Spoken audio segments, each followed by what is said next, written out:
प्रिय दर्शकों, एक बार फिर डी के मोटिवेशन यूट्यूब चैनल में आप सभी का स्वागत है। प्रिय दर्शकों, एक कौए ने बताया, आखिर कलयुग की स्त्रियां किस श्राप के कारण अपने ही पति को धोखा देती हैं? क्यों वो अपने पति से हर बात को छिपाती हैं? प्रिय दर्शकों, आज की ये वीडियो आपके जीवन में महत्वपूर्ण भूमिका निभाएगी। प्रिय दर्शकों, इस कथा के माध्यम से जानेंगे कि आखिर क्यों कलयुग में पति पत्नी के बीच प्रेम खत्म होता जा रहा है। तो चलिए कथा आरंभ करते हैं। लेकिन आगे बढ़ने से पहले से निवेदन है कि वीडियो को अंत तक पूरा देखें, और अगर आप हमारे चैनल पर नए हैं तो चैनल को सब्सक्राइब करें, वीडियो को लाइक करें। तो चलिए कथा शुरू करते हैं। सभी भक्तों को प्रेम पूर्वक वंदन और अभिनंदन। आज हम आपके लिए एक अत्यंत पावन और रहस्यमयी कथा लेकर आए हैं। यह कथा प्राचीन काल के एक राजा और उसकी 7 रानियों की है, और इस कथा में सबसे महत्वपूर्ण रहस्य चंपा के पुष्प का है। इस फूल की उत्पत्ति और उसके पीछे छिपा दिव्य चमत्कार इस कहानी के मूल में है। आप सभी से निवेदन है कि इस कथा को अंत तक सुनें, ताकि इस अद्भुत रहस्य से आप भी आनंदित हो सकें। तो आइए हम इस पवित्र कथा का शुभारंभ करते हैं। प्राचीन समय में सोनभद्र नगर में एक धर्मपरायण और दयालु राजा राज्य करता था। उसका राज्य बहुत विशाल था और चारों दिशाओं में फैला हुआ था। वह अपने राज्य की प्रजा को अपनी संतान के समान प्रेम करता था।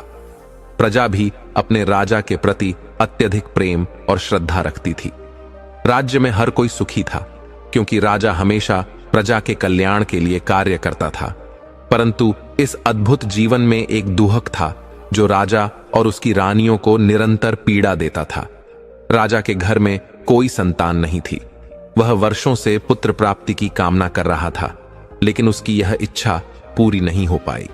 राजा ने संतान की प्राप्ति के लिए एक के बाद एक 6 विवाह किए, लेकिन किसी भी रानी से उसे संतान का सुख नहीं मिल सका। राजा के हृदय में पुत्र प्राप्ति की अभिलाषा इतनी प्रबल थी कि उसने राज्य के सभी मंदिरों में नियमित पूजा पाठ करवाए।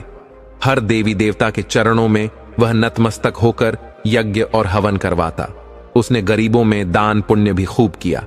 साधु सन्यासियों और फकीरों की सेवा में भी उसने कोई कमी नहीं छोड़ी। फिर भी कोई आशीर्वाद राजा के भाग्य में फलित नहीं हो रहा था। समय के साथ राजा की निराशा और गहरी होने लगी, और उसकी उदासी का असर पूरे राज्य पर दिखने लगा। राजा के दुख से प्रजा भी अत्यंत चिंतित थी। प्रजा अपने राजा के लिए सच्चे मन से देवी देवताओं की आराधना करती और प्रार्थना करती थी कि राजा के घर में एक पुत्र का जन्म हो, जो उनका भावी शासक बने। लेकिन विधाता ने अब तक राजा की मनोकामना पूरी नहीं की थी। एक दिन अपने दुख से उबरने के लिए राजा ने वन में शिकार पर जाने का निश्चय किया। वह शिकार करते हुए एक सुंदर हिरण के पीछे भागते भागते घने जंगल में जा पहुंचा। हिरण का पीछा करते हुए वह अपने मार्ग से भटक गया और उस वन के अज्ञात रास्तों पर भटकने लगा। राजा बहुत थक चुका था और प्यास से व्याकुल हो गया था।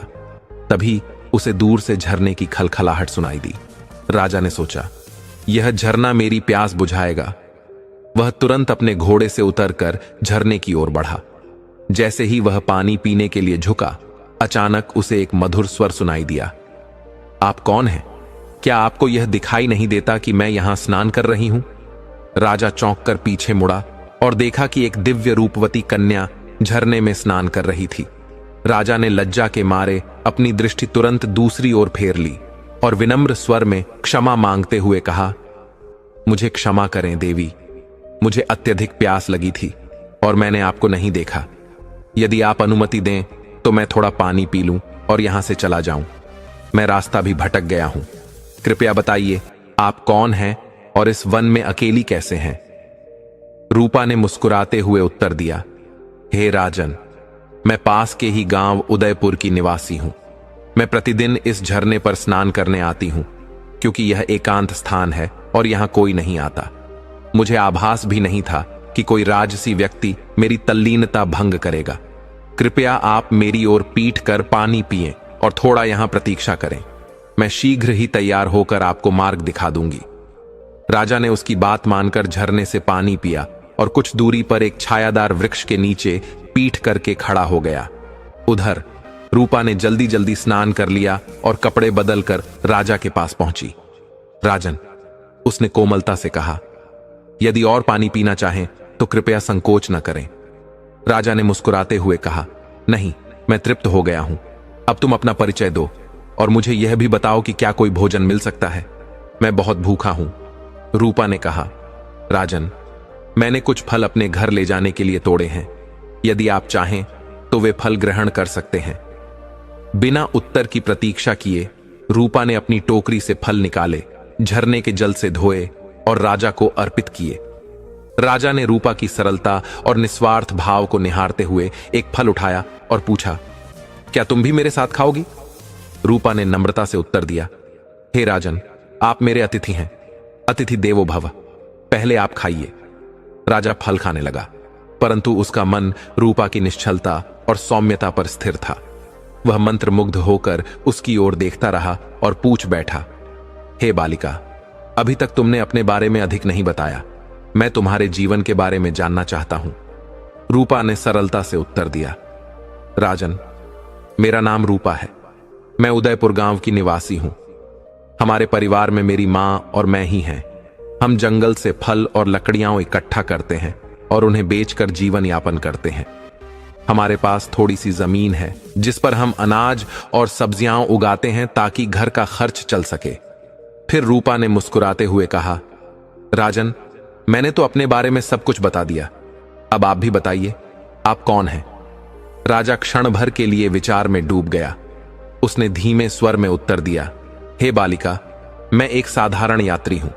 मेरा परिचय जानने की तुम्हारी जिज्ञासा का समाधान मैं अगली बार करूंगा, जब हम पुनः मिलेंगे। रूपा ने विनम्रता से कहा, ठीक है राजन, आपसे मिलकर प्रसन्नता हुई। अब मैं आपको सही मार्ग दिखाती हूं। राजा ने चलते चलते रूपा से पूछा, रूपा, यदि मैं दोबारा तुमसे मिलना चाहूं तो कहां मिल सकता हूं? रूपा हंसते हुए बोली, राजन, मैं प्रतिदिन इसी समय यहां आती हूं। आप चाहें तो यहां मुझसे मिल सकते हैं या फिर हमारे गांव में भी कभी पधार सकते हैं। राजा ने मुस्कुराते हुए कहा, ठीक है रूपा, अब मैं विदा लेता हूं। राजा अपनी राजधानी लौट आया, परंतु उसका मन रूपा के सरल और दिव्य रूप में उलझ कर रह गया। उसके मन में बार बार यह प्रश्न उठता कि 6 रानियों के होते हुए भी वह रूपा की ओर इतना आकर्षित क्यों हो रहा है। उसकी आत्मा भीतर से अशांत हो गई। वह दिन रात रूपा से मिलने की इच्छा में व्याकुल रहने लगा। एक दिन राजा ने अपने मन की बेचैनी अपने प्रमुख मंत्री के समक्ष प्रकट की। उसने कहा, मंत्री जी, मैंने जंगल में एक साधारण कन्या से भेंट की, परंतु मेरा मन उसके प्रति आकर्षित होता जा रहा है। मैं समझ नहीं पा रहा हूं कि मेरे हृदय में यह भावना क्यों उत्पन्न हो रही है। मंत्री ने शांत भाव से उत्तर दिया, महाराज, हो सकता है कि विधाता ने उसी कन्या को आपके जीवन का अभिन्न अंग बनाया हो। संभव है कि उसी से आपके राज्य को वह उत्तराधिकारी प्राप्त हो जिसकी आपको प्रतीक्षा है। यदि आपका हृदय उसके प्रति सचमुच आकर्षित है तो आपको उससे विवाह कर लेना चाहिए। राजा को मंत्री की बात ठीक लगी। उसने निश्चय किया कि वह रूपा से दोबारा मिलेगा और उससे अपने मन की बात कहेगा। अगले ही दिन राजा अपने मंत्री के साथ रूपा से मिलने के लिए जंगल की ओर चल पड़ा। दोनों काफी देर तक चलते रहे और अंततः झरने के पास पहुंच गए। राजा ने प्रेम पूर्वक रूपा को पुकारा, परंतु झरने के तट पर रूपा दिखाई नहीं दी। कई बार पुकारने के बाद भी जब रूपा ने उत्तर नहीं दिया तो राजा व्याकुल हो उठा। राजा ने अपने मंत्री से कहा, मंत्री जी, रूपा ने कहा था कि वह प्रतिदिन यहां आती है, परंतु आज वह दिखाई नहीं दे रही। मुझे आश्चर्य है, कहीं वह यहां आई और वापस तो नहीं चली गई? मंत्री ने सुझाव दिया, महाराज, क्यों ना हम उसके गांव चलें? वहां जाकर हम उससे मिल सकते हैं और यदि वह न मिले तो उसके बारे में जानकारी प्राप्त कर लेंगे। राजा ने सहमति व्यक्त की, हां मंत्री जी, यही उचित होगा। हमें उसके गांव चलना चाहिए। राजा ने मन में रूपा के गांव जाने का संकल्प लिया। मंत्री संग दोनों उस गांव की ओर चल दिए। जब वे गांव पहुंचे और रूपा का नाम लेकर उसका घर पूछा तो गांव के लोग भी प्रेम पूर्वक उनका साथ देने लगे और उन्हें मार्ग दिखाने लगे। राजा ने रूपा के घर पहुंचकर देखा कि बाहर कोई नहीं था। रूपा, जो अपने छोटे से घर में ध्यानमग्न बैठी थी, राजमहल से आए इस अतिथि की उपस्थिति से अनजान थी। राजा ने प्रेम और करुणा से आवाज लगाई, रूपा, तुम कहां हो? बाहर आओ। मैंने झरने के पास तुम्हारी बहुत प्रतीक्षा की। क्या आज तुम फल लेने नहीं गई? राजा की कोमल पुकार सुनकर रूपा बाहर आई। उसकी आंखों में आंसुओं का समंदर था। राजा ने चिंतित होकर पूछा, रूपा, क्या हुआ? तुम इतनी व्याकुल क्यों हो? गांव के लोगों ने बताया, महाराज, इसकी माता ही इसकी एकमात्र सहारा थी और अब वह भी सर्प के काटने से स्वर्ग से धार गई। यह अब पूरी तरह अकेली रह गई है। रूपा की दुर्दशा देखकर राजा का हृदय करुणा से भर गया। मंत्री ने राजा का परिचय दिया, जिसे सुनकर गांव में उल्लास फैल गया। सभी ने मिलकर राजा का आदर सत्कार किया। राजा ने गांव के मुखिया से कहा, मैं रूपा से विवाह करना चाहता हूं। क्या आप सभी को कोई आपत्ति है? मुखिया ने प्रसन्नता से कहा, राजन, आप हमारे लिए ईश्वर के समान हैं। हमारी बेटी अब राजरानी बनेगी। हमारे भाग्य खुल गए। यह गांव अब आपकी ससुराल होगा। इससे बड़ा सौभाग्य और क्या हो सकता है? गांव वालों ने शीघ्रता से विवाह की तैयारी कर दी और पवित्र मंत्रोच्चार के बीच राजा ने रूपा के साथ विवाह कर लिया। राजा ने रूपा को एक नया नाम दिया, राजलक्ष्मी। यह नया नाम उसके जीवन में शुभता और समृद्धि का प्रतीक था। विवाह के उपरांत राजा और नई रानी राजलक्ष्मी घोड़े पर सवार होकर अपनी राजधानी की ओर चल पड़े। मंत्री भी अपने घोड़े पर पीछे पीछे चलने लगे।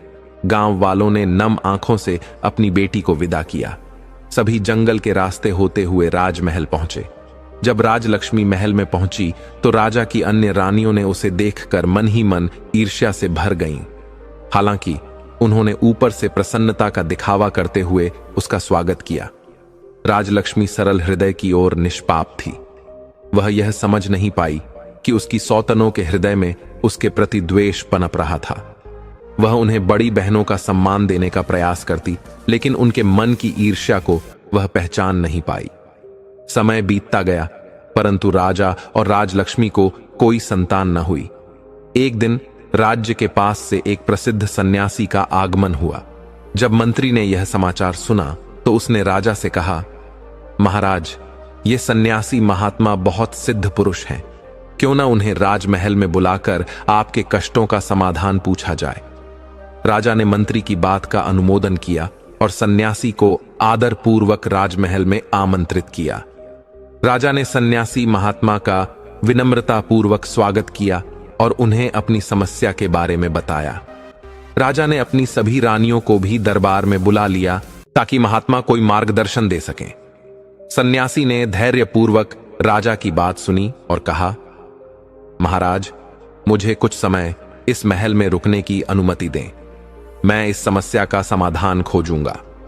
राजा ने तुरंत सिपाहियों को आज्ञा दी कि सन्यासी महाराज के निवास का उचित प्रबंध किया जाए। राजा ने अपनी सभी रानियों से कहा, महात्मा जी का पूर्ण आदर सत्कार होना चाहिए। उनके प्रति सम्मान में कोई कमी न हो। परंतु बड़ी 6 रानियों का मन महात्मा जी के साधारण और फटे पुराने वस्त्र देखकर विचलित हो गया। उन्होंने मन ही मन सोचा, कैसे ये महात्मा ऐसे वस्त्र पहनकर राजमहल में आ सकते हैं, और किसी न किसी बहाने से उनकी सेवा करने से इनकार कर दिया। लेकिन छोटी रानी राजलक्ष्मी, जो सरल हृदय और विनम्र स्वभाव की थी, महात्मा जी का हृदय से आदर करती रही। जंगल में पली बढ़ी होने के कारण उसमें कोई अहंकार नहीं था कि वह अब एक महारानी है। उसने मन, वचन और कर्म से महात्मा की सेवा की। कुछ दिनों बाद महात्मा जी महल से विदा होने लगे। जाने से पहले उन्होंने सभी को आशीर्वाद दिया और अंत में छोटी रानी राजलक्ष्मी को अपने पास बुलाया। महात्मा जी ने स्नेहपूर्वक कहा, बेटी, तुमने मेरी बहुत सेवा की है और मेरा हृदय से ध्यान रखा है।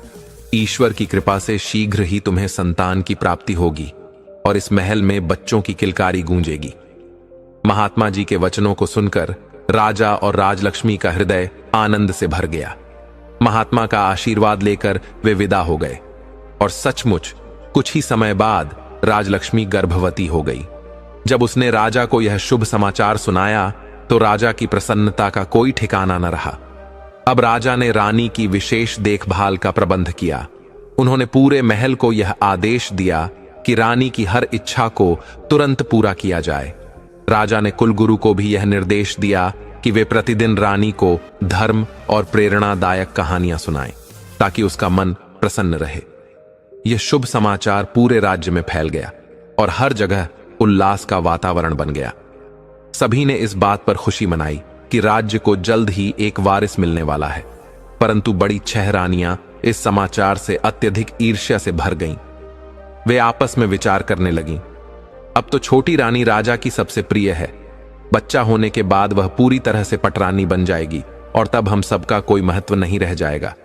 वह हमें दासी से भी बदतर समझेगी। ईर्ष्या की आग में जलती रानियों ने राजलक्ष्मी को परेशान करने की योजना बनानी शुरू की। वे उसे गलत सलाह देने लगीं और ऐसे कार्य करवाने का प्रयास करतीं जिससे उसके गर्भ को क्षति पहुंचे। लेकिन उनकी हर साजिश विफल हो जाती। कभी कुलगुरु मार्ग में आ जाते, कभी दासियां और कभी स्वयं राजा ही उनके षड्यंत्रों को रोक देते। समय बीतता गया और रानी की प्रसव तिथि निकट आ गई। उसी समय राज्य की सीमा पर विद्रोह भड़क उठा। सेनापति के असफल होने पर राजा को स्वयं विद्रोह को दबाने के लिए जाना पड़ा। जाने से पहले उन्होंने बड़ी रानी को निर्देश दिया, जब तक मैं लौट कर नहीं आता, राजलक्ष्मी की देखभाल तुम पर है। कोई भी कष्ट उसे न पहुंचे। राजा के जाते ही बड़ी रानियों ने इसे सुनहरा अवसर समझा। वे अब भी राजलक्ष्मी को गलत सलाह देती और उसे ऐसा काम करने के लिए कहती जो उसके स्वास्थ्य के लिए हानिकारक था। हालांकि कुलगुरु प्रतिदिन आते, रानी को धैर्य बंधाते और बच्चे के जन्म से संबंधित सावधानियों की जानकारी देते, परंतु राजलक्ष्मी असमंजस में थी। वह सोचती, कुलगुरु तो पुरुष हैं, वे क्या जाने महिलाओं के विषय में। बड़ी रानियों का अनुभव अधिक है, इसलिए उनकी बात सही होगी। इस भ्रम में राजलक्ष्मी आंखें मूंद कर बड़ी रानियों की हर बात मानती रही। एक दिन रानी को प्रसव पीड़ा प्रारंभ हो गई। वह व्याकुल होकर बड़ी रानी से बोली, दीदी, मुझे बहुत कष्ट हो रहा है, कृपया कुछ उपाय करें, समय पूरा हो गया है। बड़ी रानियां भीतर से ईर्ष्या की आग में जल रही थीं। वे सोचने लगीं, आज से ही इसे इतना ध्यान मिल रहा है तो बच्चे के जन्म के बाद न जाने कितना अधिक सम्मान मिलेगा। हमारा तो कोई अस्तित्व ही नहीं बचेगा। बड़ी रानी ईर्ष्या और द्वेष से भीतर ही भीतर छटपटा रही थी। लेकिन जब उसने छोटी रानी राजलक्ष्मी को सहायता के लिए पुकारते देखा तो उसके मन में नापाक षड्यंत्र जन्म लेने लगे। वह मीठे शब्दों में कहने लगी, राजलक्ष्मी, तुम चिंता मत करो, मैं अभी दाई को बुलाकर लाती हूं। तब तक तुम सामने की कोठरी में सिर झुकाकर खड़ी हो जाओ, इससे प्रसव सरलता से होगा। भोली और निश्चल राजलक्ष्मी ने बड़ी रानी के कहे शब्दों पर विश्वास कर लिया और कोठरी में सिर डालने का प्रयास करने लगी, परंतु कोठरी ऊंची थी और उसका सिर अंदर नहीं जा सका। वह मन ही मन सोचने लगी, अब मैं क्या करूं? मैंने कभी किसी का प्रसव होते नहीं देखा। बड़ी बहनों ने जो कहा वह सही ही होगा। तभी उसकी दृष्टि पास रखे पानी के घड़े पर पड़ी। वह विचार करने लगी, यह भी तो मिट्टी का है, शायद इसमें सिर रखने से ही प्रसव संभव होगा। उसने घड़े का पानी बाहर फेंक दिया और सिर घड़े में डालने का प्रयास किया, लेकिन उसका सिर उसमें भी नहीं जा सका। थकान और पीड़ा से व्याकुल राजलक्ष्मी ने घड़े के ऊपर सिर रख दिया और बैठकर भगवान से करुणा की प्रार्थना करने लगी। वह असहनीय पीड़ा में ईश्वर को पुकारती रही, लेकिन वहां उसकी सहायता के लिए कोई नहीं था। दूसरी ओर बड़ी रानी ने दाई को ढेर सारे स्वर्ण और रजत सिक्के देकर अपने षड्यंत्र में शामिल कर लिया। उन्होंने दाई से कहा, राजलक्ष्मी की प्रसव कक्ष के बाहर पहरा दो, ध्यान रखना कोई भीतर ना आए। परमात्मा की कृपा से रानी राजलक्ष्मी ने एक एक कर 7 सुंदर संतानों को जन्म दिया, 6 पुत्र और 1 पुत्री। लेकिन अत्यधिक पीड़ा के कारण वह बेहोश होकर घड़े के पास गिर पड़ी। यह देखकर दाई ने दौड़कर बड़ी रानी को बुलाया और सभी बच्चों को दिखाया। बड़ी रानी और उसकी सहेलियों ने यह दृश्य देखकर हैरानी से कहा, इतने स्वस्थ और सुंदर बच्चे, यह तो हमारी योजना के लिए बड़ा संकट है। उन्होंने दाई से कहा, जल्दी जाओ, कुछ ईंट और पत्थर ले आओ। दाई तुरंत ईंट और पत्थर लेकर आ गई। बड़ी रानी ने उसे आदेश दिया, इन बच्चों को जंगल में ले जाकर मार डालो और धरती में दबा दो। हमने जो तुम्हें सोने और चांदी के सिक्के देने का वादा किया है वह तुम्हें अवश्य मिलेगा। दाई उन मासूम बच्चों को लेकर जंगल चली गई। सभी रानियों ने मिलकर कमरे से प्रसव के सारे निशान मिटा दिए और बच्चों की जगह ईंट और पत्थर रख दिए। घड़े को तोड़कर उसके टुकड़े भी वहीं छोड़ दिए ताकि किसी को शक न हो। थोड़ी देर बाद दाई वापस लौटी और बड़ी रानी से कहा, महारानी, मैंने आपका आदेश पूरा कर दिया है। सभी बच्चे अब धरती में दबा दिए गए हैं। यह सुनकर सभी रानियों के चेहरे पर कुटिल मुस्कान फैल गई। उन्होंने दाई को ढेर सारे सोने चांदी के सिक्के देकर विदा कर दिया। इसके बाद वे सभी रानियां राजलक्ष्मी के पास गईं और उसके ऊपर पानी के छींटे मारकर उसे होश में लाईं। कमजोर और थकी हुई राजलक्ष्मी ने जागते ही करुण स्वर में पूछा, मेरे बच्चे कहां हैं? क्या हुआ है? मुझे लड़का हुआ या लड़की? बड़ी रानियों ने ईंट और पत्थरों की ओर इशारा करते हुए निर्दयता से कहा, यही देखो, तुम्हारे प्रसव से यही ईंट और पत्थर निकले हैं। राजलक्ष्मी यह सुनकर स्तब्ध रह गई। उसकी आंखों से अश्रुधारा बह निकली। यह कैसे संभव है? वह करुण स्वर में कहने लगी, ईंट और पत्थर कैसे जन्म ले सकते हैं? मैंने बच्चों को ही जन्म दिया होगा। बड़ी रानियां व्यंग्यपूर्ण स्वर में बोलीं, तो क्या हमने उन्हें कहीं छुपा लिया है? यही तो तुम्हारी संतान है, ईंट और पत्थर। अब इन्हें ही संभालो। ऐसा कहकर उन्होंने सारी ईंट और पत्थरों के टुकड़ों को एक थैले में भर दिया और अब वे राजा के आने की प्रतीक्षा करने लगे। छोटी रानी राजलक्ष्मी अत्यंत विस्मित और चिंतित थीं। वह समझ नहीं पा रही थीं कि यह कैसी विचित्र लीला घटित हो रही है। शीघ्र ही महल की अन्य रानियों ने यह बात फैला दी कि राजलक्ष्मी ने संतान के स्थान पर ईंट और पत्थरों को जन्म दिया है। कुछ समय पश्चात राजा युद्ध में विजय प्राप्त कर नगर लौट आए। उनके स्वागत के लिए भव्य तैयारियां की गईं, परंतु प्रजा और महल के लोगों के चेहरों पर वह आनंद और उत्साह नहीं था जिसकी राजा ने कल्पना की थी। इस उदासी को देखकर राजा आश्चर्यचकित हुए।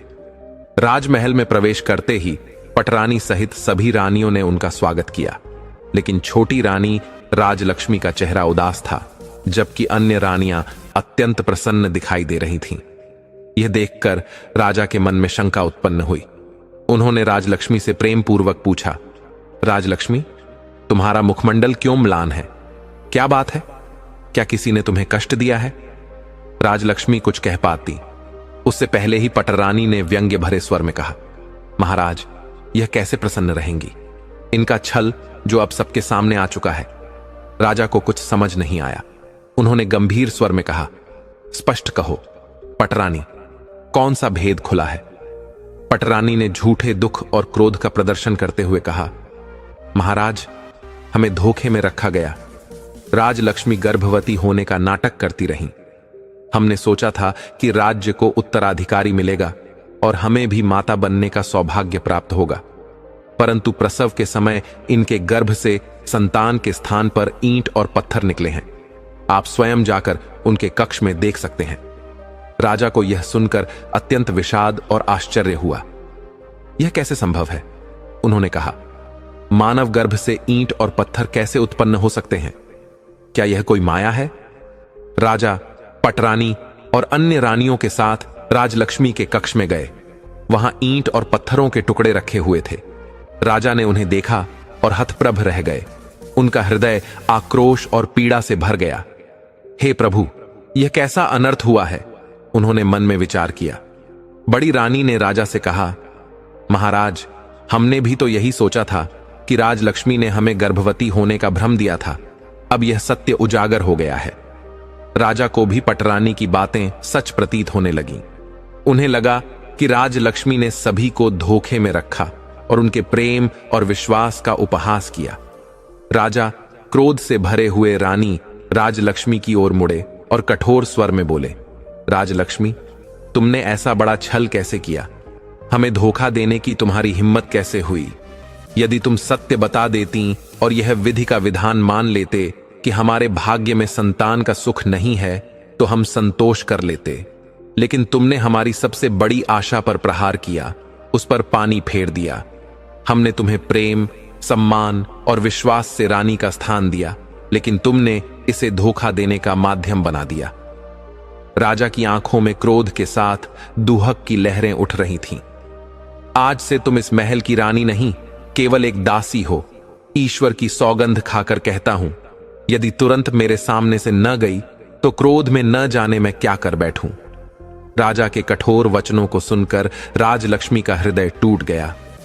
उसने भगवान का स्मरण करते हुए मन में कहा, हे प्रभु, यह आपकी ही लीला है, मैं इसे भी स्वीकार करती हूं, मुझे सहन करने की शक्ति दीजिए। वह शांत मन से वहां से चली गई और एक कोने में बैठकर अश्रुपूरित नेत्रों से ईश्वर की शरण में प्रार्थना करने लगी। इस घटना के बाद महल में उसका जीवन कठिनाइयों से भर गया। बड़ी रानी और अन्य रानियां उसके साथ दुर्व्यवहार करने लगीं। उसे दासियों से भी अधिक काम सौंप दिया गया और महल की सफाई में लगा दिया गया। राजलक्ष्मी ने अपने हृदय में केवल प्रभु का नाम संजोए रखा और सब कुछ सहन करती रही। हे प्रभु, आप सब जानते हैं, मेरी परीक्षा की इस घड़ी में मेरी रक्षा कीजिए। वह प्रतिदिन प्रार्थना करती। दिन पर दिन उसके दुख बढ़ते गए, लेकिन वह भगवान की लीला को स्वीकार करती रही। कभी कभी उसके मन में विचार आता कि वह महल छोड़कर अपने गांव लौट जाए और अपनी पुरानी दिनचर्या फिर से आरंभ कर दे, परंतु वह यह सोचकर रुक जाती कि गांव के लोग उसके रानी बनने पर कितने प्रसन्न हुए थे। वह मन ही मन कहती, अब मैं किस मुख से वहां जाऊं, कैसे अपनी व्यथा सुनाऊं। समय बीतता गया और वह ईश्वर में अपनी आस्था और प्रार्थना को बनाए रखकर अपनी कठिनाइयों का सामना करती रही। एक दिन राजा दरबार में बैठे राज्य के कार्यों में व्यस्त थे, तभी एक दरबारी ने सूचना दी, महाराज, मनसुखा गांव के प्रधान आपसे भेंट करना चाहते हैं। राजा ने प्रधान को दरबार में बुलाने की आज्ञा दी। प्रधान ने आदर पूर्वक झुककर राजा का अभिवादन किया और आदेश की प्रतीक्षा में खड़ा रहा। राजा ने पूछा, ग्राम प्रधान जी, कहिए क्या समस्या है। प्रधान ने विनम्रता से कहा, महाराज, आपके शासन में कोई भी समस्या नहीं है, पूरा राज्य प्रसन्न है, परंतु मैं यहां एक ऐसी चमत्कारी घटना का समाचार देने आया हूं जिसे सुनकर आप भी अचंभित हो जाएंगे। राजा ने जिज्ञासा से पूछा, ऐसी कौन सी घटना घटी है प्रधान जी, हमें बताइए। प्रधान ने कहा, महाराज, हमारे गांव के पास के जंगल में एक विचित्र और दिव्य घटना घटी है। कुछ समय से वहां चंपा का एक पौधा और कई ऊंचे बांस के पेड़ अपने आप उग आए हैं। इन पौधों को किसी ने नहीं लगाया, वे स्वयं ही प्रकट हुए हैं। राजा यह सुनकर आश्चर्यचकित हुए और पूछा, इसमें कौन सा विशेष चमत्कार है। प्रधान ने निवेदन किया, महाराज, इन बांस के पेड़ों ने चंपा के पौधे को घेरे में लेकर जैसे उसकी रक्षा की हो। सबसे अधिक आश्चर्य यह है कि चंपा का पौधा फूलों से लदा हुआ है, लेकिन यदि कोई उन फूलों को तोड़ने की चेष्टा करता है तो वे फूल आकाश की ओर उठ जाते हैं। राजा ने गहन जिज्ञासा से प्रधान की बात सुनी। क्या और भी कोई चमत्कार है? राजा ने पूछा। प्रधान ने कहा, जी महाराज, उन फूलों में दिव्य सुगंध है और जब वे अपने आप नीचे गिरते हैं तो हम उन्हें उठा सकते हैं, परंतु यदि कोई व्यक्ति उन्हें हाथ से तोड़ने का प्रयास करता है तो वे सभी फूल आकाश में उठ जाते हैं और उनसे मानव की आवाज में वार्तालाप होने लगता है। ग्राम प्रधान की बातों को सुनकर राजा और उनके दरबारी आश्चर्यचकित रह गए। राजा ने गंभीर स्वर में पूछा, पौधे कैसे मानव की आवाज में बोल सकते हैं? यह किस प्रकार का चमत्कार है? प्रधान जी, क्या आप हमें बता सकते हैं कि वे पौधे वार्तालाप में क्या कहते हैं? ग्राम प्रधान ने विनम्रता से कहा, महाराज, जब कोई व्यक्ति चंपा के फूल को तोड़ने के लिए हाथ बढ़ाता है तब चंपा के पौधे से मधुर स्वर में आवाज आती है, बांस भैया, यह व्यक्ति हमारे फूलों को लेने आया है। क्या मैं उसे फूल दूं या आकाश में लघु हो जाऊं? फिर बांस के पौधों से उत्तर आता है, ना बहना, लग जा आकाश।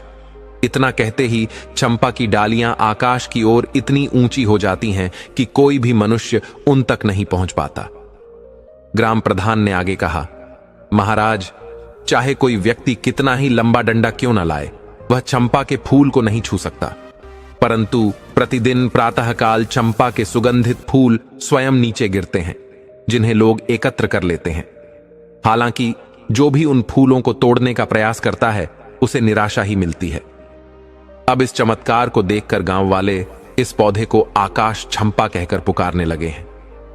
राजा ने यह बात सुनकर मंत्रमुग्ध होकर अपने मंत्री को आदेश दिया, मंत्री जी, आप तुरंत वहां जाकर इस चमत्कार की सत्यता का पता लगाइए और हमें पूरी जानकारी दीजिए। मंत्री जी ने सिर झुकाकर कहा, जी महाराज, मैं स्वयं जाकर सत्य का पता लगाता हूं। इसके पश्चात मंत्री ग्राम प्रधान के साथ दरबार से बाहर निकल पड़े। राजा और दरबारी इस रहस्य से चकित थे और इस बात को लेकर आशा और संशय के बीच उलझे थे। राजा ने मन में सोचा, यदि यह ईश्वर की लीला है तो अवश्य ही इसके पीछे कोई गूढ़ सत्य होगा। इसके बाद वे अपने राज्य के कार्यों में व्यस्त हो गए, यह विश्वास रखते हुए कि मंत्री जी जाकर सत्य का पता लगाकर लौट आएंगे। मंत्री जी ग्राम प्रधान के साथ गांव के उस स्थान पर पहुंचे जहां चंपा और बांस के पौधे थे। यह भोर का समय था और पौधों से उठती मधुर सुगंध वातावरण को आलोकित कर रही थी। उस दिव्य सुगंध ने मंत्री और अन्य ग्रामीणों को सम्मोहित कर दिया। मंत्री जी ने देखा कि प्रधान जी के बताए अनुसार चंपा का पौधा ठीक बीच में था और कई बांस के पौधे उसकी सुरक्षा के घेरे में खड़े थे। चंपा की डालियां सामान्य ऊंचाई पर थीं और उसके फूल आसानी से हाथों की पहुंच में थे। पौधे के चारों ओर सुगंधित फूल बिखरे पड़े थे। मंत्री जी चंपा के अद्भुत फूलों को देखकर मंत्रमुग्ध हो गए और फूल तोड़ने के लिए हाथ बढ़ाया। तभी अचानक चंपा के पौधे से मानवीय स्वर गूंजा, हे बांस भैया, हमारे मंत्री जी फूल तोड़ने आए हैं, क्या मैं टूटूं या आकाश में लघु हो जाऊं? यह आवाज इतनी स्पष्ट थी कि वहां खड़े सभी लोग स्तब्ध रह गए। बांस के पौधों से उत्तर आया, ना बहन चंपा, लग जा आकाश। मंत्री जी यह देख रहे थे कि यह आवाज वास्तव में चंपा और बांस के पौधों से ही आ रही थी। मंत्री का बढ़ाया हुआ हाथ जहां का तहां रुक गया और उन्होंने अनुभव किया जैसे उनका मस्तिष्क भी एक पल के लिए सुन्न हो गया हो। मंत्री जी ने अपनी आंखों के सामने देखा कि चंपा की डालियां धीरे धीरे आकाश की ओर उठ गईं, इतनी ऊंची कि अब कोई भी उन्हें छू नहीं सकता था। वहां खड़े लोगों ने भी इस चमत्कार को देखकर भगवान का स्मरण किया। हे प्रभु, यह कैसी लीला है। मंत्री जी के हृदय में श्रद्धा उमड़ आई। चंपा के पौधे ने पुनः स्वर में कहा, हे बांस भैया, ये वही मंत्री जी हैं जिन पर हमारी मां की सेवा का दायित्व था, लेकिन इन्होंने अपनी जिम्मेदारी पूरी नहीं की, इसलिए इनसे झुकना मत और एक भी फूल को इनके हाथों से स्पर्श न होने देना। चंपा के पौधे से निकली आवाज सुनकर मंत्री जी हतप्रभ रह गए। बहन चंपा, लग जा आकाश, कहने के साथ ही चंपा की सभी डालियां इतनी ऊंची हो गईं कि मंत्री जी लाख प्रयत्नों के बाद भी एक भी फूल को छू न सके। उन्होंने कई बार प्रयास किया, लेकिन हर बार असफल ही रहे। तभी बांस के पौधों से एक और आवाज आई, मंत्री जी जाइए, आप राजकाज तो भली भांति संभालते हैं, परंतु किसी के प्रति आपकी व्यक्तिगत जिम्मेदारी अधूरी रह गई है। आपने कभी यह जानने का प्रयास नहीं किया कि हमारी मां रानी राजलक्ष्मी अपने गर्भावस्था के कठिन समय में कैसी स्थिति में थीं। आपने उनकी प्रसव पीड़ा की भी सुध नहीं ली, इसलिए अब आप यहां से लौट जाइए, क्योंकि आपकी इस उपेक्षा ने आपको हमारी दृष्टि में अपराधी बना दिया है। मंत्री जी इस रहस्यमयी आवाज को सुनकर स्तब्ध रह गए।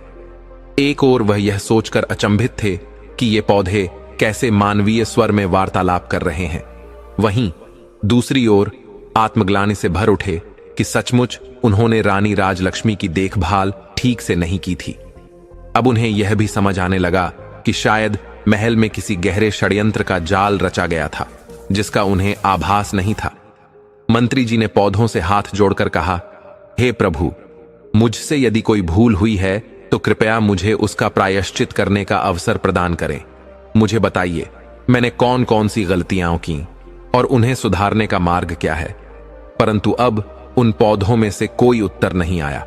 मंत्री जी ने बार बार प्रार्थना की और कई प्रश्न पूछे, लेकिन चंपा और बांस के पौधों से कोई आवाज नहीं आई। चंपा की डालियां अब भी आकाश की ऊंचाई पर थीं और मंत्री जी अपने प्रश्नों के उत्तर न पाकर निराश हो गए। वहां से लौटते हुए मंत्री जी ने ग्रामीणों से कहा, मैं महाराज से अवश्य यह सारी बातें बताऊंगा। मुझे पूरा विश्वास है कि वे इस चमत्कार और रहस्य का पता लगाने के लिए यहां अवश्य आएंगे। इसके बाद मंत्री जी राजधानी लौट गए और सीधे राजमहल में जाकर राजा से भेंट की। मंत्री जी ने राजा को प्रणाम कर चंपा और बांस के पौधों के बीच घटित घटनाओं का विस्तार से वर्णन किया। उन्होंने गहरी आत्मग्लानि से कहा, महाराज, मुझे आज एहसास हुआ है कि मैंने रानी राजलक्ष्मी की उचित देखभाल नहीं की। उनकी गर्भावस्था के अंतिम समय में मुझे उनकी सेवा में रहना चाहिए था, लेकिन मैं अपने कर्तव्यों को भूल गया। आज इन दिव्य पौधों की बातों ने मुझे यह समझा दिया कि मैंने अपने दायित्व का पालन नहीं किया। मुझे लगता है कि महल में किसी ने रानी के साथ कोई बड़ा षड्यंत्र रचा है और हमें अब इस रहस्य को जानना आवश्यक है। मंत्री जी ने दीन स्वर में कहा, महाराज, मेरा आपसे निवेदन है कि आप स्वयं उन पौधों के पास चलें। हो सकता है कि वे आपको कुछ ऐसा बताएं जो उन्होंने मुझसे नहीं कहा। इससे हमें सत्य का मार्गदर्शन मिल सकेगा और मैं अपने पाप का प्रायश्चित भी कर सकूंगा। राजा ने गंभीरता से मंत्री जी की बातें सुनी और कहा, ठीक है, हम स्वयं वहां चलेंगे और रानियों को भी साथ ले चलेंगे। हम इस रहस्य का पता लगाना चाहते हैं। मंत्री जी राजा की इस बात से थोड़े आश्वस्त हुए, लेकिन उन्हें अब भी चिंता थी कि रानी राजलक्ष्मी के साथ हुए अन्याय का पूरा सच कैसे सामने आएगा। उन्होंने पुनः आग्रह किया, महाराज, यदि आप चाहें तो रानियों को अपने सामने न आने दें, लेकिन कृपया उन्हें साथ ले चलें। मुझे विश्वास है कि उस दिव्य स्थान पर पहुंचकर सत्य अवश्य प्रकट होगा। राजा ने शांत स्वर में कहा, ठीक है, यदि तुम ऐसा मानते हो तो हम उन्हें साथ ले चलेंगे, लेकिन इतना ध्यान रहे कि वे मेरी दृष्टि के सामने ना आए। राजा और मंत्री के बीच आकाश छंपा के रहस्य को जानने के लिए दिन और समय निश्चित कर लिया गया। यात्रा की तैयारी आरंभ हुई और नियत दिन पर राजा अपनी रानियों के साथ उस वन की ओर रवाना हुए जहां चमत्कारी चंपा का वृक्ष खड़ा था। सबसे आगे रथ में राजा और पटरानी बैठे थे और उनके पीछे 5 अन्य रानियों का रथ चल रहा था। राजा के दरबार के कुछ प्रमुख सदस्य भी उनके साथ थे। राजा के आदेशानुसार छोटी रानी राजलक्ष्मी को दासियों के साथ भेजा जाना था, लेकिन मंत्री जी ने उसे पूरे सम्मान के साथ अपने परिवार के रथ में यात्रा करने की व्यवस्था की। अब मंत्री जी के हृदय में गहरी आत्मग्लानि थी। उन्हें महसूस हो रहा था कि उन्होंने रानी राजलक्ष्मी की गर्भावस्था के समय उसकी देखभाल में चूक की थी। उनके मन में यह दृढ़ विश्वास उत्पन्न हो चुका था कि रानी ने राजा से कोई छल नहीं किया है, बल्कि वह स्वयं किसी गहरे षड्यंत्र की शिकार हुई है। काफिला धीरे धीरे गांव की ओर बढ़ा और गांव के पास आकर ठहर गया। ग्रामीणों ने राज्य परिवार का स्वागत श्रद्धा और उत्साह से किया। अगले दिन प्रातःकाल राजा, रानियों और दरबारियों का समूह आकाश छंपा के पास पहुंचा। वहां के दिव्य वातावरण में मनमोहक सुगंध बिखरी हुई थी। चंपा के फूल भूमि पर बिखरे हुए थे और उनकी सुगंधित हवाएं सबका मन मोहित कर रही थीं। वहां उपस्थित सभी लोग इस दिव्यता से अभिभूत हो गए। राजा, जो इस रहस्य को समझने के लिए व्याकुल थे, रानियों के साथ बैठे, परंतु छोटी रानी राजलक्ष्मी ने राजा के समीप बैठने का साहस नहीं किया और मंत्री की पत्नी के पास जाकर बैठ गई। तभी पटरानी ने राजा से कहा, महाराज, यदि आपकी अनुमति हो तो क्या मैं कुछ चंपा के फूल चुन लूं? राजा ने मुस्कुराते हुए कहा, रानी साहिबा, अवश्य, आप फूल चुन सकती हैं। दूसरी रानी भी उत्सुकता से बोली, महाराज, इन फूलों की सुगंध इतनी दिव्य है कि मैं भी स्वयं को रोक नहीं पा रही हूं। कृपया मुझे भी फूल चुनने की आज्ञा दें। राजा ने देखा कि सभी रानियां चंपा के फूलों को चुनने के लिए व्याकुल हैं, इसलिए उन्होंने सभी को फूल चुनने की अनुमति दे दी। परंतु राजा ने पहले छठी रानी को फूल चुनने का अवसर देने का निर्णय किया और पटरानी से कहा, यह सबसे छोटी है, इसलिए पहले इसे फूल चुनने का अवसर दिया जाए। पटरानी ने महाराज की बात मानते हुए कहा, ठीक है, छठे नंबर की रानी, तुम पहले फूल चुन लो। छठी रानी प्रसन्न मन से चंपा के पास गई और फूल तोड़ने के लिए हाथ बढ़ाया। जैसे ही उसका हाथ फूलों के पास पहुंचा, अचानक चंपा के पौधे से एक मानवीय स्वर गूंजा, रानी रुकिए, आप हमारी अनुमति के बिना हमारे फूल नहीं तोड़ सकती। इस आवाज को सुनते ही छठी रानी का हाथ वहीं रुक गया। वहां उपस्थित सभी लोग चमत्कारी आवाज को सुनकर आश्चर्य से भर गए। फिर चंपा के पौधे ने बांस के पौधों से पूछा, बांस भैया, हमारी छोटी मां फूल तोड़ने आई हैं, क्या मैं टूटूं या आकाश में लघु हो जाऊं? बांस के पौधों से गहन स्वर में उत्तर आया, बहन चंपा, लग जा आकाश, ये तुम्हें छूने योग्य भी नहीं है। क्या तुम भूल गई हो कि इन्होंने हमारी मां के साथ कितना अन्याय और अत्याचार किया था? इसलिए इनके बारे में मत सोचो, लग जा आकाश। इतना कहते ही चंपा की सभी डालियां ऊपर उठने लगीं और आकाश को छूने लगीं। छठी रानी निराश होकर पीछे हट गई और वापस अपने स्थान पर आकर बैठ गई। जब पांचवीं, चौथी, तीसरी और दूसरी रानियां भी चंपा के फूल तोड़ने में असफल होकर निराशा के साथ वापस अपने स्थान पर बैठ गईं, तब बारी आई पटरानी की। पटरानी ने आत्मविश्वास के साथ अपने हाथ चंपा की ओर बढ़ाते हुए कहा, सभी सुने, मैं इस राज्य की महारानी और महाराज की पटरानी हूं। इस राज्य में जो भी है वह सबसे पहले मेरे अधिकार में आता है और फिर मेरी अनुमति से अन्य किसी को मिलता है। इसीलिए हे चंपा, अपनी डाली नीचे झुका और मुझे फूल तोड़ लेने दे। लेकिन जैसे ही पटरानी ने अपने हाथ बढ़ाए, चंपा के पौधे से एक दिव्य आवाज गूंजी, हे बांस भैया, हमारी सौतेली मां हमें धमकी दे रही है और आदेश मानने के लिए कह रही है। अब आप बताइए, क्या हमें उसका आदेश मानना चाहिए?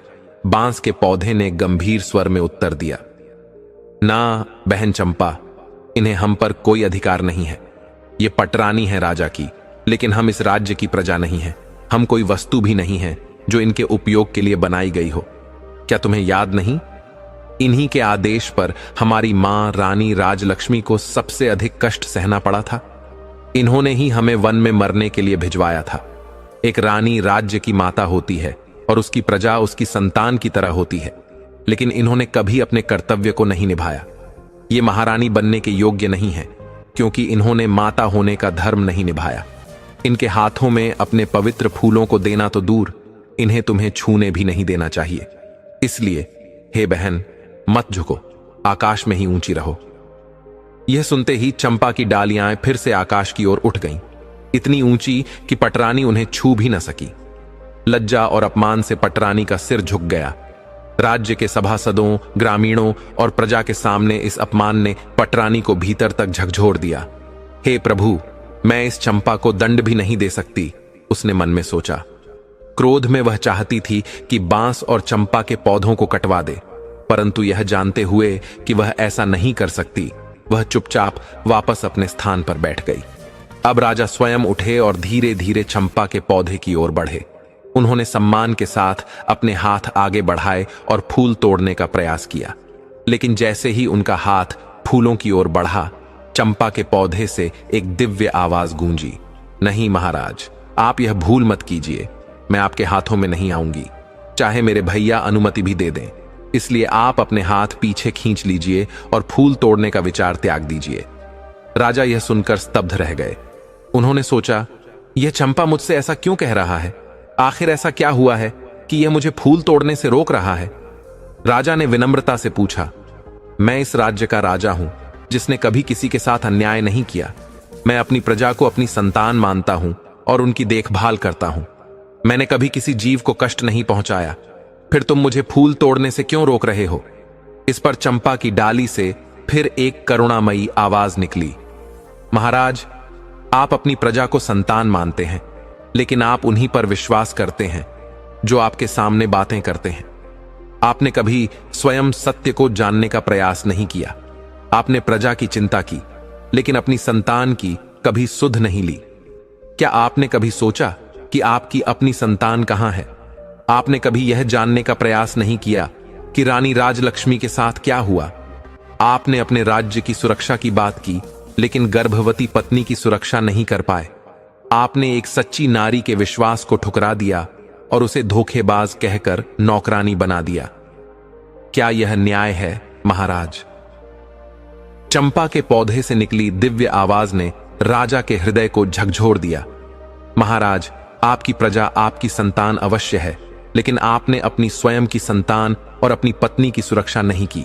आप युद्धों में व्यस्त रहे, परंतु रानी राजलक्ष्मी, जो आपके जीवन का आधार थीं, उनकी देखभाल नहीं कर पाए। इस प्रकार आप भी अनजाने में हमारे विनाश के षड्यंत्र का हिस्सा बन गए। राजा के पास अब कहने के लिए कोई शब्द नहीं बचे। वह चुपचाप अपने स्थान पर लौटकर बैठ गए, गहरी सोच में डूबे हुए। तब मंत्री जी ने राजा से विनम्रतापूर्वक निवेदन किया, महाराज, यदि आप अनुमति दें तो हम रानी राजलक्ष्मी को चंपा के पौधे के पास भेजें। शायद वह कुछ रहस्य उद्घाटित कर सके। राजा कुछ कह पाते उससे पहले ही पटरानी ने व्यंग्यपूर्ण स्वर में कहा, मंत्री जी, जो फूल महाराज के हाथों नहीं टूटे वे इस धोखेबाज रानी के हाथों कैसे टूटेंगे? मंत्री जी ने प्रश्नवाचक दृष्टि से राजा की ओर देखा। राजा, जो पहले ही मन पछता रहे थे, अब चंपा की दिव्य बातों से और भी अधिक संशयग्रस्त हो गए। उन्होंने सोचा, क्या सच में रानी राजलक्ष्मी किसी षड्यंत्र का शिकार हुई है? अंततः उन्होंने अपनी शंका को दूर करने का निर्णय लिया और मंत्री जी को अनुमति दी।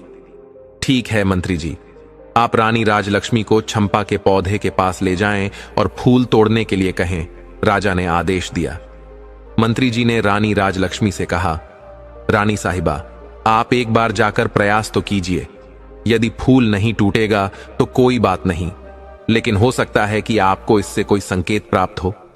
रानी राजलक्ष्मी ने थोड़ा संकोच किया, क्योंकि चंपा के फूल अब भी आकाश की ऊंचाई पर थे। मेरे हाथ उन ऊंचाइयों तक कैसे पहुंचेंगे? उन्होंने चिंता व्यक्त की। मंत्री जी ने विनम्रता से कहा, रानी जी, डरिए मत। सभी ने प्रयास किया है, यहां तक कि महाराज भी फूल नहीं तोड़ सके, लेकिन आप एक बार प्रयास तो कीजिए। रानी ने साहस जुटाया और धीरे धीरे चंपा के पौधे के पास पहुंची। उन्होंने स्नेहपूर्वक चंपा के तने को छुआ और अपनी उंगलियों से प्यार से उसे सहलाने लगी। जैसे ही रानी ने चंपा को स्पर्श किया, उन्हें एक अपूर्व आनंद की अनुभूति हुई, मानो उनका हृदय प्रेम और शांति से भर गया हो। तभी चंपा के पौधे से एक भावुक आवाज गूंजी, हे भैया बांस, हमारी मां ने हमें छुआ है। उनकी कोमल उंगलियों का पहला स्पर्श पाकर मेरा हृदय आनंद से भर गया है।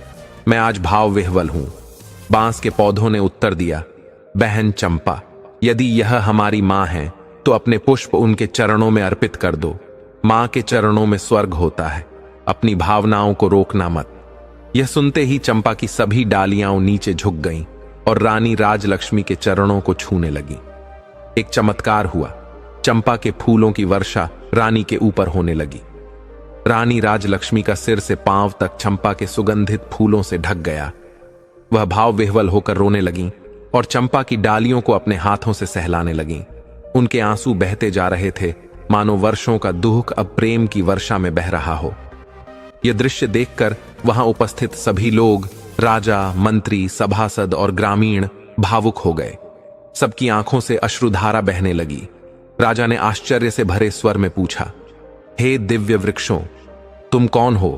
क्या तुम देवता हो, किन्नर हो या किसी और लोक के प्राणी हो?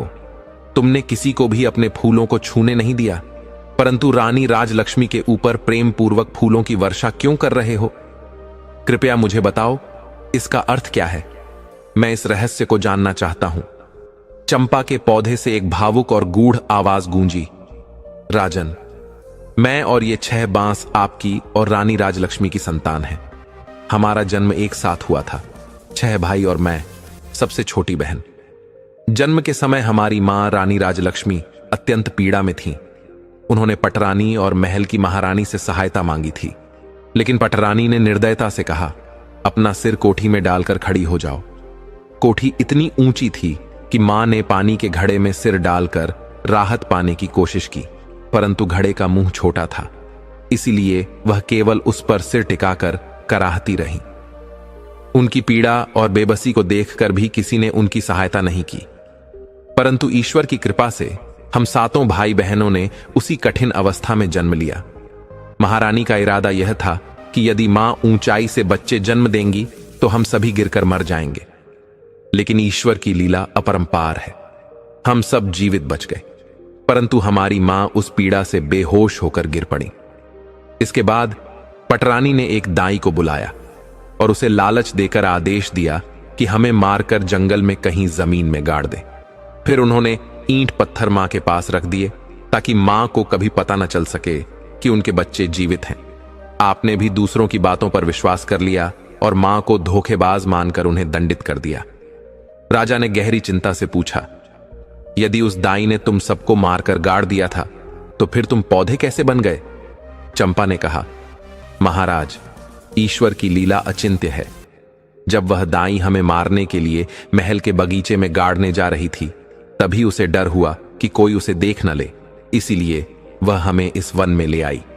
लेकिन जैसे ही वह हमें गाड़ने के लिए कुदाल से मिट्टी खोदने लगी, आसमान से परियों की रानी अपनी सखियों के साथ वन में उतरी। जब परियों की दृष्टि हम पर पड़ी तो उन्होंने हमें अपनी गोद में उठा लिया। परियों की शक्ति से तेज आंधी चल पड़ी और दाई हमें ढूंढती रह गई।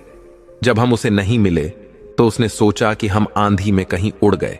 डर के मारे उसने महल में जाकर महारानी से झूठ कहा कि उसने हमें मारकर जंगल में गाड़ दिया है ताकि महारानी उसे मरवा न दे। इसके बाद परियों की रानी ने मेरे 6 भाइयों को बांस के पौधों में और मुझे चंपा के फूल के पौधे में बदल दिया। उनकी कृपा से हम सबको अपनी पूरी स्मृतियां प्राप्त हैं और हम इस रूप में भी अपनी मां को पहचान सके हैं। राजा ने गहरी ग्लानि से भरे स्वर में पूछा, तो क्या तुम अब अपने असली रूप में लौट सकते हो? चंपा ने उत्तर दिया, महाराज, हां, हम अपने असली रूप में आ सकते हैं, परंतु इसके लिए मां को हम 7 पौधों से एक एक पत्ती लेकर गोलाई में रखना होगा और परियों की रानी का नाम लेकर प्रार्थना करनी होगी, हे परी रानी, मेरे बच्चों को मुझे वापस कर दो, तभी हमारा असली रूप लौटेगा। रानी राजलक्ष्मी ने सभी पौधों से एक एक पत्ती ली और उन्हें गोलाई में सजाया।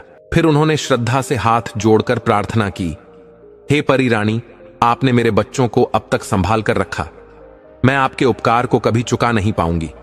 कृपा कर मेरे बच्चों को मेरे आंचल में लौटा दीजिए। मैं सदा आपकी सेवा और पूजा करूंगी। जैसे ही रानी ने यह प्रार्थना पूरी की, एक चमत्कार हुआ। चंपा और बांस के पौधे अचानक विलीन हो गए और उनकी जगह 7 सुंदर बच्चे प्रकट हो गए, 6 बालक और एक बालिका। रानी राजलक्ष्मी ने दौड़कर अपने बच्चों को अपनी बाहों में भर लिया और फूट फूट कर रोने लगी। राजा ने भी बच्चों को अपने हृदय से लगा लिया और आंसुओं से अपनी आंखें पोंछते हुए कहा, हे प्रभु, यह आपकी कृपा है, आपने हमें हमारे बच्चों से मिला दिया। गांव के सभी लोग और महल के सभासद यह दृश्य देखकर भाव विह्वल हो गए। राजा ने वहीं पर दरबार लगाया और घोषणा की, 6 रानियां राजकुमारों और राजकुमारी की हत्या का षड्यंत्र रचने की दोषी हैं, इसलिए मैं उनका परित्याग करता हूं और उन्हें मृत्यु दंड देता हूं।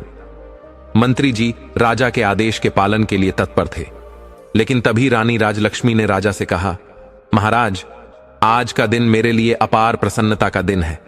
मैं इसे किसी के लिए शोक का दिन नहीं बनाना चाहती, इसलिए मेरा निवेदन है कि आप इन रानियों को मृत्यु दंड न दें। रानी ने आगे कहा, यदि हमने उन्हें दंड दिया तो इसका पाप हमारे बच्चों और हमारे राज्य पर सदा के लिए छाया रहेगा। कृपया इन्हें क्षमा कर दें। राजा ने रानी की करुणा से प्रभावित होकर कहा, रानी, आपका हृदय अत्यंत विशाल है, आपकी दया प्रशंसनीय है, परंतु राज्य के कार्यों में क्षमा का दुरुपयोग संकट खड़ा कर सकता है। इसलिए इन रानियों को मृत्युदंड के स्थान पर आजीवन कारावास दिया जाएगा। वे जीवन भर बंदी रहकर एक समय का भोजन पाएंगी और कभी कारावास से बाहर नहीं आ सकेंगी। राजा और रानी राजलक्ष्मी ने सभी ग्रामीणों और उपस्थित जनों को उपहार भेंट किए और अपने बच्चों के साथ राजधानी की ओर लौटे। इस बार रथ में राजा और रानी राजलक्ष्मी अपने 7 बच्चों के साथ बैठे थे और 6 रानियां सैनिकों के पहरे में पैदल चल रही थीं। राजमहल पहुंचने के बाद 6 रानियों को कारावास में डाल दिया गया। राजा और रानी ने अपने 7 बच्चों के साथ सुख शांति से जीवन व्यतीत किया और अपने राज्य और प्रजा की भलाई में लगे रहे। ईश्वर की कृपा से रानी राजलक्ष्मी का जीवन फिर से प्रसन्नता से भर गया और पूरे राज्य में सुख और समृद्धि लौट आई। मित्रों, इस कथा से यह शिक्षा मिलती है कि ईश्वर सदा सत्य और धर्म के साथ होते हैं। बुरे कर्म करने वाले अंततः अपने कर्मों का दंड पाते हैं और अच्छे कर्म करने वालों को प्रभु का आशीर्वाद अवश्य प्राप्त होता है। प्रिय दर्शकों, हम आशा करते हैं आपको यह कहानी बेहद पसंद आई होगी और आप इस कहानी से बहुत ही प्रेरणा लेंगे। तो मिलते हैं आपसे अगली वीडियो में, तब तक के लिए अपना ख्याल रखिए और खुश रहिए। धन्यवाद।